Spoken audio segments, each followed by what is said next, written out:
Hi there everybody, I hope you're all well. It's Wednesday, it's the 1st of December 2010 and it's in the middle of the morning and it's snowing outside. It's like a winter wonderland, except it's not. I saw people this morning at 7:30 lined up to get a bus not far from where I live here. It was snowing on them, and by 9:30 the bus still hadn't arrived 2 hours later, trying to get to work. And that's what goes on in Ireland. That's what goes on all over the world. But working class people are just abused and used. That wouldn't happen to the bankers or the speculators. They don't stand out anywhere at 7:30 in the morning with the snow pissing down on them. They're too cute for that. Before I start this little video, I want to thank everybody who's become a new subscriber, and I want to thank in particular the commenters. Some of the comments over the last week have been brilliant, absolutely brilliant, so I must commend them on that, okay? I want to talk about a little story, very brief story, and it'll lead into what I really want to deal with. And the story basically is about fiat money, paper money, state issued money, but fiat money. And in 1982 I was working in America. I had to go to America, couldn't get work here in Ireland, and I went to America to try and make a living to survive. And I traded in America for about 11.5 years until 1983, 94, and then I had to come home. I always paid my tax in Ireland because I was a resident here, although the bulk of my time probably was spent in America, but it doesn't matter. The only reason I raise it is because I want to tell you about the difference between two societies. In 1982, in America, in the United States of America, everyone had credit cards. And when I arrived there, I didn't have a credit card. And they looked at me like I had 4 heads. And it all came to bear. One night I went to book into a hotel. I was one of these hotels that didn't accept cash. And what happened was, anyway, I did get the matter sorted out, but it just brought it to mind that I needed a credit card. So when I came home, I got an American Express credit card. And the only reason I'm raising all this is I want to make a comparison between two societies in 1982 and then today. In the 1982, as I say, everybody in the United States had credit cards, multiple credit cards, and they were all deeply concerned about their credit rating and all that sort of stuff. Okay. And here back at home, nobody knew what credit rating was, or very little concern about it. And outside of the big cities of Ireland, credit cards were virtually unknown. You couldn't go to an order, you couldn't just walk in off the street into a restaurant and put a bit of plastic down. They hadn't got the machinery to process it in 1982. Didn't know what it was. Correctly so. They viewed it correct. The irony of it was, the Americans had it wrong, but the Paddies for once had it right. They saw it for what it was, that it was a debt card. That you were being charged to use your own money. Essentially, that's what's going on with the credit card. Okay? You're being charged a high interest rate to use your own money. I know initially it's their money, or they claim it is, but it doesn't matter. It's debt. You're buying debt. And in order to have the use of the debt, as it were, you've been charged a massive incremental amount every year. And how that has changed today, that's only 28 years later, how it's all changed. Everybody now in Ireland has multiple credit cards, or the vast majority of people do, and they accept it. They think it's a wonderful situation. And that's because of propaganda. That's because of the game, the big game, the economic game. We've discussed it many times before. I was talking recently there that a friend of mine, he's writing an article, this is what brought all this up, he's writing an article for a big international magazine at the minute on the history of fiat money. And he tells me that the Chinese started it and various things he was telling me. But anyway, one of the fascinating things he was telling me about was that in 1982, and we'll just listen to this for a fact, in 1982 approximately 60% of the money that was in circulation was paper money. Do you know how much actual physical paper money is in circulation today out of all the whole money supply that's in the world? in the Western world. You can only do it from the Western world. We don't know about these other countries. But from a Western point of view, you can get the information. It varies, but it's around about 8%. And they put on holiday periods like Christmas and Easter and that, they bump it up in the ATM machines for people to draw down more money. But then it's sucked back out again. Imagine. So it's gone from 60%, just in 1982, it's gone from 60% down to 8 or 10% now today. And this friend of mine in London, doing his article, projects it, but within the next 25 years, we will have a virtually cashless society. And people will reject money out of hand, physical money, paper money, out of hand. It'll be, just won't be considered anymore. It's just like the whole concept of fiat money itself.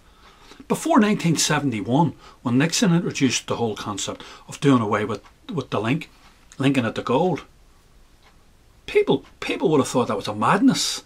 Oh, you couldn't do that. No, it has to be linked to something. It has to have a basis. No.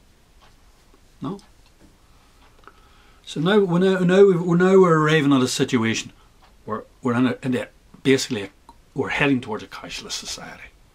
And that's because the state will have, total, or feel they have total control. There'll be no black economies or anything like that. That won't be able to. So they'll have more and more and more and more control over an individual's life. Mr. X or Mr. Y or Mrs. Y or whatever. Okay? And that's the way of it. So, only reason I raise it all, we have the order. The order's the triangle. They're all laid on top of one another. You've got the political order first, then you have the economic order, and then you've got the social order. The three triangles are laid on top of one another. They look like a big solid triangle. And the vacuum cleaner is at the top of the triangle, and the vacuum cleaner is for the elite. They control the vacuum cleaner, and it's on full blast now at the minute.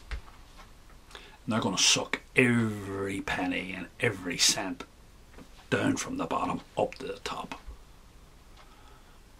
That's the game. You're brought into that game when you're born. And what happens is they control the game. They lay down the laws of the game that's acted out inside the triangle. Okay?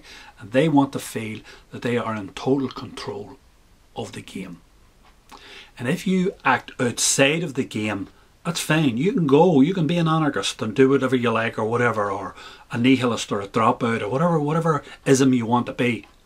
But you cannot directly influence what's going on inside the game. The rules that are going on inside the game. The rules that are laid down, that they have laid down to control their game. And if you do, they will deal with you ruthlessly. And I really mean that. You deal at the major game, which is the political game, or the economic game. In the social game, they really don't. The social game, there's still a degree of tolerance towards it. Okay? That brings us on to really what I want to talk about. Because I've had numerous queries about this fella, WikiLeaks guy, Julian Assange. Now, I don't know Julian Assange from Dick. I don't know who he is or whatever. All I know is what other people know. But I want to tell you one thing. Julian Assange is one of three things. Okay? And before I deal with that, I just want to make a slight comment here. The CIA is the biggest intelligence agency in the world. And it has massive, massive power. And it reaches like an octopus all over the known world. It can find people within 72 hours. No matter what they are, who they are, where they are, whatever. Because if it can't do it, it pays agents to do it. And they get them very, very quickly. Doesn't matter whether they're up in caves in Afghanistan, it doesn't matter. They'll find you. Because no matter if you're in a cave in Afghanistan, unless you're leading a life like, and you don't have any contact with anybody, I told you, they're not interested in you then. If you have no contact with the world, they're not interested. But if you have contact with the world and you're interfering with their world, they'll find out where you are, who you are, and deal with you instantly. That's the way they operate. Now, you have the CIA, it's the biggest intelligence agency in the world, or one of them, certainly it is. It's the biggest, and a huge amount of economic and political power. Right? And what you have is you've got a total anonymous guy, supposedly running around, letting out leaks, which are a complete and total embarrassment to this society, this Central Intelligence Agency's government? Don't think so. Something wrong there. Now let me tell you about this fella. As I said, this fella's one of three things. He's either a direct agent of the CIA, he works directly, fully fledged agent working for them, or else he's an interim sort of middle of the road, because they employ millions of these guys, and these are called patsy stroke agent provocateurs. Or else he's a final thing, which is a nutcase. And I don't believe he's a nutcase, because even nutcases are aware of their own fragility within the world. And you want to be a complete madman to be going around giving the two fingers to the CIA and the American state. Please believe me. I tell you, they'll find you within 72 hours. Don't matter where you are in the world. Don't matter what you're doing. And this guy's running around. He doesn't seem to be doing anything abnormal. He doesn't have a private army or anything. He's not up in caves in Afghanistan with mobile phones. No, no. This guy's living somewhere. Okay? They'll find him, and if he poses a threat to them of any substance whatsoever, he'd be dead within, as I say, 72 hours. Normally you don't do that to you. Normally the first time they do anything, it's the old warning. You have the accident, and they don't kill you. And then if you don't check the warning, they suicide you. That's how it's done. That's how it's done all the time. Inside the American Armed Forces and inside, well, certainly within the American Armed Forces, they have elite groups of killers who are trained to do that.